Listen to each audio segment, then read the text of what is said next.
Family કેમ છો તમે? તો નવા વ્લોગમાં તમારું બધાનું સ્વાગત છે. તો ફેમિલી આજ છે ને આપણો વ્લોગ થોડોક લેટ શૂટ કરીએ છીએ. અત્યારે વાગ્યા છે 5:55 થઈ છે, કેમ કે આ સાંજના 6 વાગ્યા છે. આજમાં આખો દિવસમાં આપણે કોઈ વ્લોગ શૂટ નથી કર્યો, પણ અત્યારે વ્લોગ શૂટ કરીએ છીએ કારણ કે આજ કામ આવી ગયેલું હતું એટલે વ્લોગ ન શૂટ કરી શક્યા. તો અત્યારે આપણે વ્લોગ શૂટ કરીએ છીએ અને વ્લોગમાં છે ને આજ તમને હું બતાવવાનો છું અમારા ગામનું શમશાન. કારણ કે અમે તો એને મંદિર જ માનીએ છીએ, પણ શમશાન છે કારણ કે બહુ જોવા જેવી જગ્યા છે. તો આપણે તમને શમશાને મળીએ. તો ચાલો મળીએ શમશાને.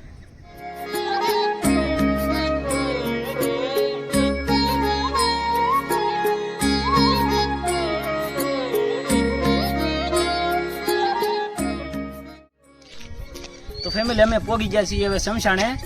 એટલે શમશાન તો ન કહી શકીએ, પણ તમે જો મંદિર જેવું જ છે, કારણ કે શમશાન છે પણ મંદિર છે એક જાતનું. તો હજી અંદર જઈને તમને બતાવું કેવું છે એમ. તો ચાલો અંદર જઈએ આપણે.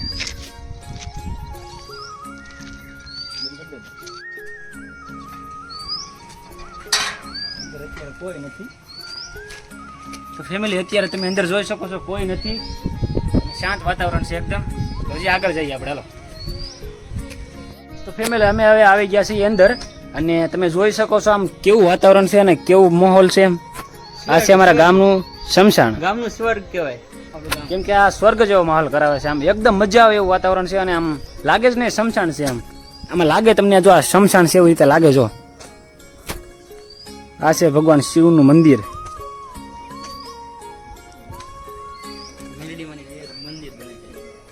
આ મેરડીમાનું મંદિર બને છે, પણ અત્યારે હજી રિપેરમાં શરૂ છે. તો એમાં ટાઇલ્સ ને એવું બધું નાખે છે, એ થઈ જશે 2-3 દીમાં કમ્પ્લીટ. તો ફેમિલી અમે દર્શન તો કરી લીધા છે, અને હવે તમને બતાવો આજુબાજુનો નજારો કેવો છે. તમે જોવો, ખાલી નજારો જોવો એકવાર ખાલી.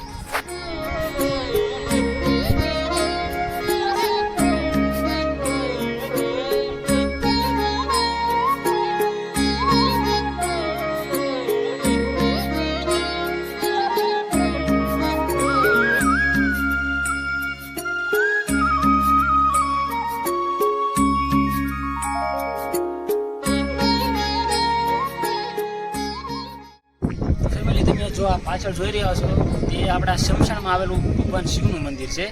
કારણ કે શમશાનમાં ભગવાન શિવ જ હોય, તમને ખબર જ છે બધાને.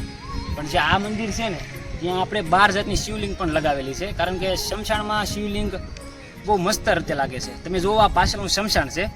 ભાઈ કેમેરામેન બતાવતો. જો આ છે ને શમશાન છે, કારણ કે જે અવસાન પામે તેને અગ્નિ સંસ્કાર આપવામાં આવે ને, જો આ જગ્યા છે. અને આ બાજુનું જે તમે તળાવ ને બધું જોઈ રહ્યા છો ને, તે આવી ગયું આપણે આ દરિયાની કહેવાય ને, દરિયાનો પટ્ટો એ ટાઈપનું છે. કેમ કે બાજુમાં દરિયો છે ને, આ દરિયાની સાઈડમાં આવેલું છે. અને આ ઘેસિયા દાદાની દેરી કરીને એક જ છે. અને તમે જુઓ માહોલ કેવો લાગે અહીંયાથી. ખાલી જુઓ મંદિરનો લુક કેવો આવે છે. જો એક નંબર લાગે બધું. આજુબાજુમાં તોડ, ગુલાબ. તો ફેમિલી અમારા શમશાન જે કે આ મંદિર છે, ત્યાં જો વધારે દેખાવમાં અને મસ્ત વસ્તુ લાગતી હોય ને, એ આ વસ્તુ છે. કેમ કે અહીંયા 12 જાતની શિવલિંગની આપણે સ્થાપના કરેલી હોય ને, એ રીતે બધું ડેકોરેટ કરેલું છે. તો જુઓ, તમે જોઈ શકો છો, આ છે સોમનાથ મહાદેવ, અને આ જોઈને તો આ છે મલ્લિકાર્જુન મહાદેવ, અને આ છે મહાકાલેશ્વર મહાદેવ, ઓમકાલેશ્વર મહાદેવ, કેદારનાથ મહાદેવ. કેદારનાથ તો તમે ઘણા ખરા ગયા છો. તમે જોઈ શકો છો ત્યાં જેવી ભગવાનની મૂર્તિ છે ને, એ ટાઈપની અહીંયા તમને ગોઠવણી કરવામાં આવેલી છે. અને આગળ પણ જુઓ તો આ છે ભીમાશંકર મહાદેવ, અને આ છે કાશી વિશ્વનાથ મહાદેવ. તમે જોઈ શકો છો, આ છે ત્રયંબકેશ્વર મહાદેવ, આ છે વૈદ્યનાથ મહાદેવ, અને આ છે નાગેશ્વર મહાદેવ, અને આ છે રામેશ્વર મહાદેવ, અને આ લાસ્ટમાં પણ જોઈ શકો છો આ છે ગુણેશ્વર મહાદેવ. આમાંથી તમે કઈ જગ્યાએ ગયેલા ને મને કમેન્ટમાં કહેજો. તો ફેમિલી તમે જો આ અત્યારે જગ્યા જોઈ રહ્યા છો ને, તમને ખબર જ છે કે ગમે તે વ્યક્તિ અવસાન પામે તેને સૂર આવે અને અંતિમ વિધિ કરે, અને પછી તેને લઈ જાય અગ્નિ સંસ્કાર આપવા. અને તમે આ બાજુ જોવો ને, તો જો આ શું કહેવાય, લાકડા માટે સ્પેશિયલ જગ્યા બનાવેલી છે. તો આ અત્યારે આ જગ્યા જોવો તમે ખાલી. જે આ જગ્યા બતાવી છે ને તમને, જો ફેમિલી આ છે ને પતરા નાખીને અત્યારે જગ્યા બનાવેલી છે. કારણ કે વરસાદના માહોલમાં લાકડા સૂકા રહે ને, એ માટે જગ્યા બનાવેલી છે. અને જો ચારે બાજુ છે ને આવા નળ રાખેલા છે, ફિટ કરેલા. એનું કારણ એમ છે, કારણ કે જ્યારે કોઈ અવસાન પામે ત્યારે અગ્નિ સંસ્કાર આપવાનો હોય ને, એ પછી સ્નાન કરવાનું હોય છે. એટલે એ માટે જો સ્પેશિયલ નળ લગાવેલા છે. આ બધું નળ લગાવેલા છે, તમે જોઈ શકો છો. ફેમિલી તમે આ જોયું જ છે કે લાકડા સૂકા રહે એ માટે આપણે એને વ્યવસ્થિત જગ્યાએ મૂકેલા છે. અને આગળ તમને હજી બતાવું એક રથ. તમે આ રથને જોયો હશે ક્યારેક, કારણ કે જ્યારે અવસાન પામે ને કોઈ વ્યક્તિ તો એના ઘરેથી શમશાન યાત્રા કરીને આ રથમાં લઈને એને લાવે છે શમશાન. એટલે આ રથને છે ને સ્પેશિયલ આ માટે જ રાખવામાં આવેલો હોય છે. તમે ખાલી રથ જો એકવાર કઈ રીતે એને બનાવેલો છે ને કઈ રીતે એનું ડેકોરેટ કરેલું છે. તો જો ફેમિલી આ છે રથ, જેમાં કોઈ અવસાન પામેલા વ્યક્તિને લઈને રથયાત્રામાં લઈને આવે ને શમશાન સુધી, એ કઈ રીતે મસ્ત રીતે આમ સજાવેલું છે. ભોળાનાથની મૂર્તિ છે અને જ્યાં ત્યાં ચિત્ર રામ રામ નામના નારા લગાવેલા છે. કહેવાય છે ને કે અગ્નિ સંસ્કાર વખતે રથયાત્રા જરૂરી, એની જેવું જ છે. તો ફેમિલી અમારું શમશાન છે ને આટલું વિકાસ થવાનું કારણ શું તમને ખબર? એનું કારણ એવું છે, અમારા જે ગામના યુવાનો છે ને અમુક જે સેવાના કાર્યથી હંમેશા તત્પર રહેતા હોય, એ લોકો દ્વારા છે ને અત્યારે શમશાનનું કામ ને આ બધું વિકાસ સારો થાય ને એ રીતે બધું કાર્ય કરવા માટે જોડા એક ગ્રુપ બનાવ્યું છે. અને મુક્તેશ્વર મહાદેવ સરતાનપુર ગ્રુપ કરીને એ લોકોએ ગ્રુપ બનાવ્યું છે, જેના દ્વારા છે ને અમારા શમશાનનો વિકાસ ઘણો થઈ રહ્યો છે. અને પહેલાં અમારા ગામનો વિકાસ કશો નહોતો. જો તમે આ પાછળનો ભાગ જોઈ રહ્યા છો ને, ખાલી બસ આના સિવાય અમારા શમશાનમાં બીજું કંઈ હતું નહીં, ખાલી જો માત્ર એ એક જ હતું. અને અત્યારે જે ગ્રુપ બન્યું છે ને એ પછી આ બધું તમે જોઈ રહ્યા છો ને, આ બધું ઘણું બધું કરવામાં વિકાસ થઈ ગયો એવું લાગે છે. કારણ કે શમશાન એવું લાગતું જ નથી, મંદિર બનાવી નાખ્યું એક. તો ફેમિલી તમે ઘણી વાર સાંભળ્યું હશે કે શમશાન હોયના ભૂત ને પ્રેત ને એવું બધું થાય એમ. એવું થાય કે નથી થતું એ તો મને નથી ખબર, પણ અમારા ગામમાં છે ને અહીંયા વિદ્યાર્થીઓની જ્યારે એક્ઝામ હોય ને ત્યારે એ લોકો નાઇટમાં વાસવા આવે છે, અને વાસવાની સાથે પોતાનું જમવાનું પણ અહીંયા જ કરતા હોય છે. તો એવો માહોલ કોઈ જાતનો પણ અહીંયા એવડાને લાગતો જ નથી, કારણ કે શમશાન છે પણ એક જાતનું મંદિર છે. તમે જોઈ શકો છો આજુબાજુમાં કે અહીંયા કોઈ પણ જાતનું એવું શમશાન જેવું કે માહોલ લાગતો નથી. ફેમિલી તમને અમારા ગામનું શમશાન કેવું લાગ્યું ને મને કમેન્ટમાં કહેજો, કારણ કે અમારા ગામના લોકો છે ને અમારા શમશાનને અમે શમશાન તરીકે ઓળખતા જ નથી, અમે તો એક મંદિર તરીકે ઓળખીએ છીએ. તો તમને આ ગામનું શમશાન કેવું લાગે ને એ મને કમેન્ટમાં જરૂર કહેજો, કેમ કે અમારા માટે તો આ એક મંદિર છે. ફેમિલી જો હજી તમારે અમારું આ શમશાન પ્રોપર રીતે જોવું હોય ને તો આની પછી હું એક ક્લિક મૂકું છું, તે 3 મિનિટની છે, તો એ આખી ક્લિક જોઈ લેજો. બહુ મસ્ત લાગશે ને બહુ મજા આવશે. તો હવે આપણે શમશાનમાંથી નીકળીએ બહાર. હર હર મહાદેવ.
તો ફેમિલી કેવું લાગ્યું અમારા ગામનું શમશાન? જો તમને પસંદ આવ્યું હોય તો લાઈક કરી દેજો અને કમેન્ટમાં મને જણાવી દેજો.